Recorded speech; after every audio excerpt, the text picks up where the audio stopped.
ইফতারির আগে যে দোয়া ওইটা আল্লাহ ফিরায় না। ইফতারি করার আগ মুহূর্তে আমরা যে পেঁয়াজু, আলুর চপ, বেগুনি, হ্যাঁ এগুলো খান আপনারা? রুয়াবজার শরবত খান নাকি?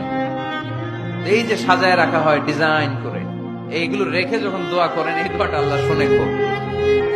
আল্লাহ বলে, কিরে ফেরেশতারা ঘটনা কি, এত খাবার কেন? আল্লাহ রোজা রাখছে, কি চায়? আল্লাহ ক্ষমা চায়। তো খায় না যে তৃষ্ণার, তো আল্লাহ আপনার ভয়। আমারা দেখছে না, আল্লাহ আপনারা দেখে নাই। জান্নাত দেখে নাই, আমার জাহান্নাম দেখেছে আল্লাহ কিন্তু জানে। তারপরে ফেরেশতাদের মুখ থেকে বের করা হবে। সুবহানাল্লাহ পড়ে, আমার জাহান্নাম দেখেছি কিনা বলো। ফেরেশতারা বলে, না জাহান্নাম দেখে নাই।